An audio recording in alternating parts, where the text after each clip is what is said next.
Welcome to the only daily podcast focusing on compliance news of the day. Each morning, start your day with a cup of coffee and Tom Fox, the voice of compliance, to hear about 4 of the top compliance, corruption, or leadership stories you will need to start your day.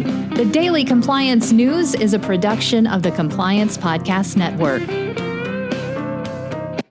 First, a word from our sponsor.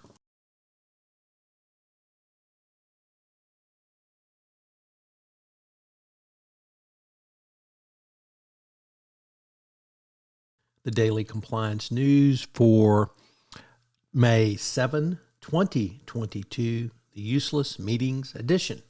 And we begin with that story from the Wall Street Journal, which is actually how to avoid getting dragged into useless meetings.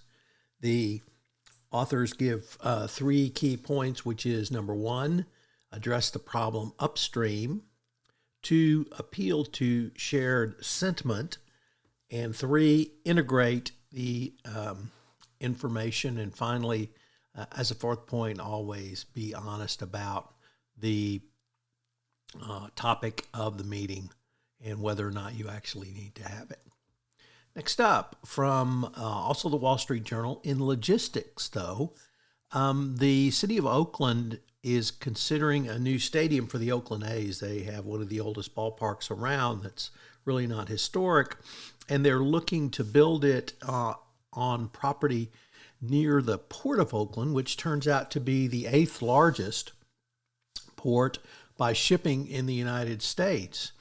And the port thinks it's a misguided project because it would eat up space needed for containers for import. So now we have baseball, clearly a pastime, bumping up against a real need for import space at a port. So it's going to be interesting to see how that plays out and what Oakland will decide to do. Next, we have a couple of stories about Elon Musk and his bid for Twitter. The first one comes from the New York Times, and it's entitled, Why Musk's Twitter Bid Has Shaken Tesla Investors. And it really brings up some interesting points about corporate governance, which is, number 1, do you want to have a CEO who's going to be billions of dollars personally in debt? And that means if Twitter goes down or doesn't meet financial expectations, it could seriously strain not only Twitter's financial health, but it could burn Tesla shareholders by dropping the stock value or stock price of Tesla. And this is something you typically don't see, that a second company would be impacted by a first. But a more interesting point is,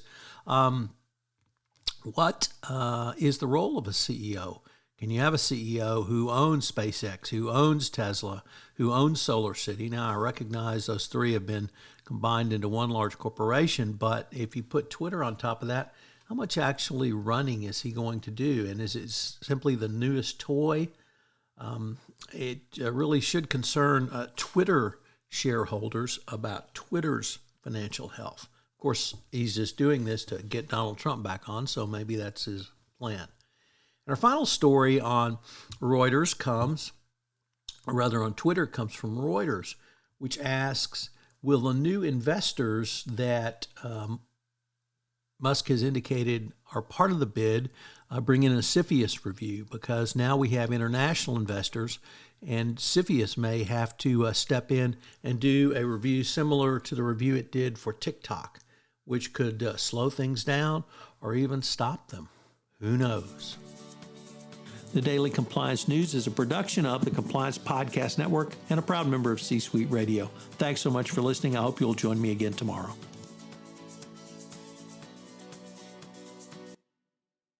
This podcast is a part of the C-Suite Radio Network. For more top business podcasts, visit c-suiteradio.com.